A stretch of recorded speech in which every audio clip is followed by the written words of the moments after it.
Good evening, everybody. This is Mr. Feser here, and in today's lesson, I'm going to go over expectations. But before you do, I want to show you a park that you've probably never been to before. It's called USS Triton Sail Park, and it's not very big. That's how big it is. I mean, it's not really a park. It's nothing really.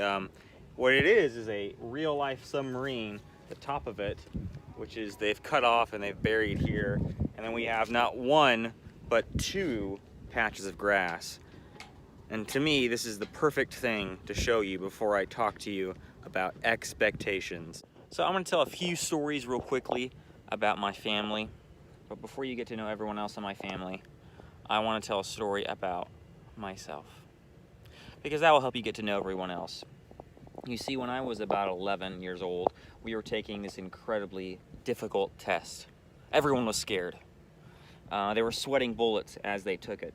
But once they got their grades back, everyone got around and talked about their test scores. And you're not really supposed to talk about your test scores, but they did. And they started bragging. You know, one kid was like, oh, I got 900. Another kid was like, I got 986. Another was like, I almost got 1,000. And then in the corner was a girl. We'll call her Zolo. It's not her real name. And she was like, I got 1,086. Whoa, hold up. That's impossible. You can't get over 1,000, everyone says. But she did. And I knew she did because I got a higher test score. Dun, dun, dun. They look at me. They ask me, Mr. Feser. I don't know why they call me Mr. Feser and not just Michael. I said, Mr. Feser, what was your test score? And I look them in the eyes and I say, I got 1,250. And I don't tell that story to brag, ever. Though there was a certain time in my life where I like to brag about that. But I've come to realize that I'm just really good at taking tests. But I'm really bad at a lot of stuff. I'm really bad at sports, really bad at learning languages. I'm really bad at sometimes hurting people's feelings, to be honest. But many don't assume that about me. They expect to see I get to good test scores, and they expect me to be good at everything. Or they see me get a good test score and they expect, because they got a bad test score, that they must be bad at everything else. As a teacher, I get to see that with certain kids. They say, oh man, I get C's, I get F's. I must be, a failure or whatever. And I look at the other person and they always get A's. They're always good at this. But the truth is, we're each given different gifts, and that just so happens to be my gift. And this story got me thinking about my other siblings. For those who didn't know, I didn't adopt any of them. My parents adopted 24 kids. 24. We're one of the biggest families in the US. And it's got me thinking about one sister in particular. Her name is Maggie, and she had a seizure when she was really young. We adopted her from South Africa. And there's two things Maggie can't do. She can't walk, so she's in a wheelchair. And the second thing is, she can't talk. And you look at those two things combined, and you go, man, I don't know about you guys, but I would be sad. And I bet anything that she probably has felt sad a few times. But you wouldn't guess it, because you go and you talk to Maggie, and she's always joyful. She's always excited to see people. She has her favorite TV shows, and we help her at school, and she's great. She's always joyous. But it got me thinking about how lucky I am with my own stuff, how blessed I am, because I have certain gifts, I have certain talents, and I can walk, and I can talk.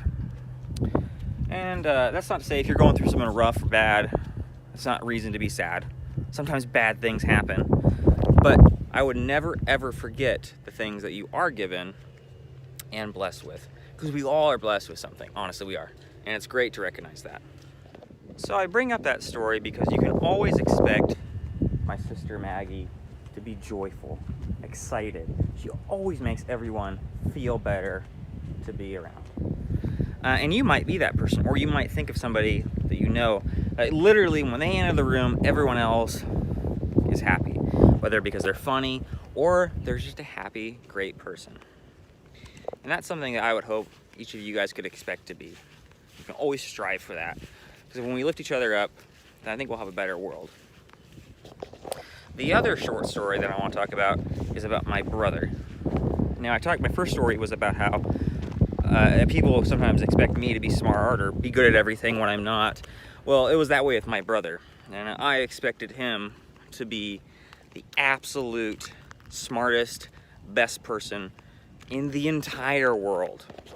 Anyone who's had a bigger brother sometimes know this. Now, sometimes your bigger brother just bullies you, and you don't look at him that way. But that wasn't the way I looked at my brother. I thought he was the coolest person ever. And he actually is a pretty cool guy. He hikes and he climbs, snowboards. He's a mayor of a town. He could shoot guns and stuff. He was a great shot. And as a little kid, I looked at him and I was like, man, that is such a cool guy. And I went and I worked with him over the summer. And I was probably 16 and he's 25.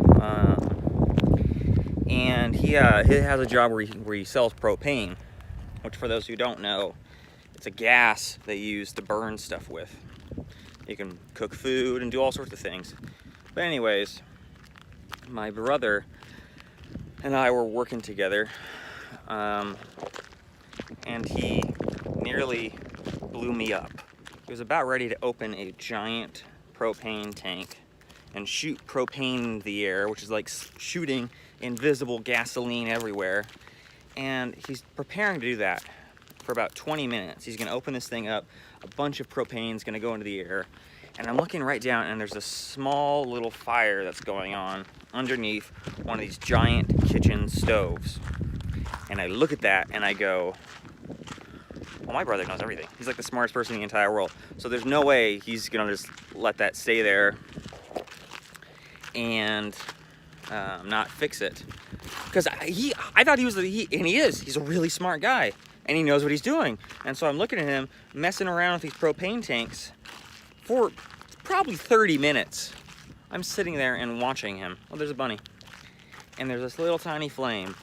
And I'm thinking, as soon as he opens that up, I'm like, isn't this whole place gonna blow up? Because it would. I'm talking, see that porta potty? The propane tank was almost the size of that porta potty. And he was about to open it up. And we weren't outside, we were inside. And there's this little tiny flame in there. And I think, oh, maybe it's not a big deal. So just about as he's about ready to pull the plug and move everything, I go, you know what, I'm just gonna ask. I hope I don't sound silly. But I tapped on his shoulder and I'm like, hey, Jake. Should you put that, does that fire need to be out? And he looks at me and he goes, oh yeah, that would have been really bad. And he laughed and he turned it off. And it was like, yeah, if I had opened that, blah, blah, blah, the whole place would have blown up. But I tell that story because I expected my brother to already know what to do. I expected someone older than me to be able to catch their mistake. I expected someone older than me to be perfect. But the truth is, no one's perfect. We all make mistakes. And I would recommend that every single one of you guys help someone out, even if they're older, even if you think they know what's going on. The truth is, even though I expect Maggie to always be happy when she sees me and always be joyous, she doesn't feel that way all the time. Nobody does. And I need to check up on her and ask her, hey, is everything going all right? Is everything good? And we all need that. There's one thing I know.